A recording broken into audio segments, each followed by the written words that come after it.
बिस्मिल्लाहिर्रहमानिर्रहीम। अस्सलाम वालेकुम। लड़कियां सबसे बेनियाज अपनी अदाओं से सबको घायल करती मदरसा अजीज़िया के दरवाजे से गुजर रही थीं। हज़रत शाह मोहम्मद इस्माइल रहमतुल्लाह अलैह की नज़र उन पर पड़ गई। हज़रत ने अपने साथियों से पूछा, ये कौन हैं? साथियों ने बताया कि हज़रत ये तवाइफ़ें और किसी नाच रंग की महफिल में जा रही हैं। हज़रत शाह साहब ने फरमाया, अच्छा ये तो मालूम हुआ, लेकिन ये बताओ कि ये किस मज़हब से ताल्लुक़ रखती हैं? उन्होंने बताया कि जनाब ये दीन इस्लाम ही को बदनाम करने वाली हैं, अपने आप को मुसलमान कहती हैं। शाह साहब ने जब ये बात सुनी तो फरमाया, मान लिया कि ये बद अमल और बदकार ही सही, लेकिन कलमा गो होने के एतबार से हुई तो हम मुसलमानों की बहनें हैं, लिहाजा हमें उन्हें नसीहत करनी चाहिए, मुमकिन है कि गुनाह से बाज आ जाएं। साथियों ने कहा, उन पर नसीहत क्या खाक असर करेगी, बल्कि उनको नसीहत करने वाला तो उल्टा खुद बदनाम हो जाएगा। शाह साहब ने फरमाया, तो फिर क्या हुआ, मैं तो ये फरीज़ा अदा करके रहूँगा, ख्वाह कोई कुछ समझे। साथियों ने अर्ज़ किया, हज़रत आपका उनके पास जाना करीन मसलहत नहीं है? आपको पता है कि शहर के चारों तरफ आपके मजहबी मुखालिफिन हैं जो आपको बदनाम करने का कोई मौका नहीं छोड़ते। आपने फरमाया, मुझे ज़र्रा भर परवाह नहीं, मैं उन्हें ज़रूर नसीहत करने जाऊँगा। इस अज़म समीम के बाद आप तबलीग हक़ व इस्लाह का अज़म सादिक लेकर घर में तशरीफ़ लाए, दरवेशाना लिबास ज़ेब तन किया और तन तना नायका की हवेली के दरवाज़े पर पहुँच गए और सदा लगाई, अल्लाह वालियों दरवाज़ा खोलो और फ़कीर की सदा सुनो। आपकी आवाज़ सुनकर चंद लड़कियां आईं। उन्होंने दरवाज़ा खोला तो देखा कि बाहर दरवेश सूरत बुजुर्ग खड़ा है। उन्होंने समझा कि ये कोई गदागर फ़कीर है, सो उन्होंने चंद रुपए लाकर थमा दिए, लेकिन उसने अंदर जाने का इसरार किया और फिर अंदर चले गए। शाह साहब ने देखा कि चारों तरफ शम्मे और कंदीलें रोशन हैं, तवाइफ़ें तबले और ढोलक की थाप पर थरक रही हैं, उनके पाजेबों और घुंघरों की झनकार ने अजीब समा बांध रखा है। जूं ही नायका की निगाह उस फ़कीर बेनवा पर पड़ी, उस पर हैबत तारी हो गई। वो जानती थी कि उसके सामने फ़कीराना लिबास में गदागर नहीं बल्कि शाह इस्माइल खड़े हैं, वो जो हज़रत शाह वली अल्लाह के पोते और शाह अब्दुल अज़ीज़, शाह रफ़ीउद्दीन और शाह अब्दुल कादिर के भतीजे हैं। नायका तेज़ी से अपनी नशिस्त से उठी और एहतराम के साथ उनके सामने जा खड़ी हुई। बड़े अदब से अर्ज़ किया, हज़रत आपने हम सियाकारों के पास आने की जहमत क्यों की?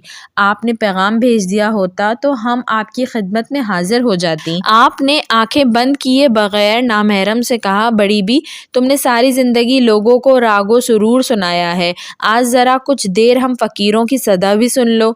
जी सुनाइए, हम मुकम्मल तवज्जो के साथ आपका बयान सुनेंगे।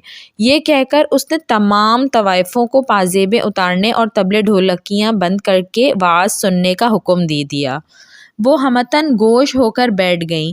शाह इस्माइल रहमतुल्लाह अलैह ने हमाइल शरीफ निकाल कर सूरत 3 तिलावत फरमाई।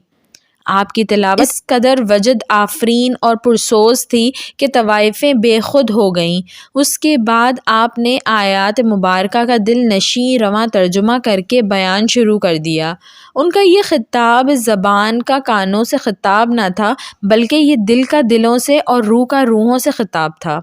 ये खिताब दरअसल इस इल्हाम ज़बानी का करिश्मा था जो शाह साहब जैसे मुखलिस दर्दमंदों और उम्मत मुस्लिमा के हकीकी खैर ख्वाहों के दिलों पर उतरता है।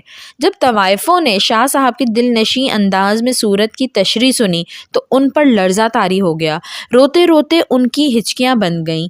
शाह साहब ने जब उनकी आँखों में आंसुओं की झड़ियाँ देखी तो उन्होंने बयान का रुख तौबा की तरफ मोड़ दिया और बताया कि जो कोई गुनाह कर बैठे तो अल्लाह से उसकी माफ़ी मांग ले तो अल्लाह बड़ा रहीम है, वो माफ़ भी कर देता है, बल्कि उसे तो अपने गुनाहगार और सियाकार बंदों की तौबा से बेहद खुशी होती है।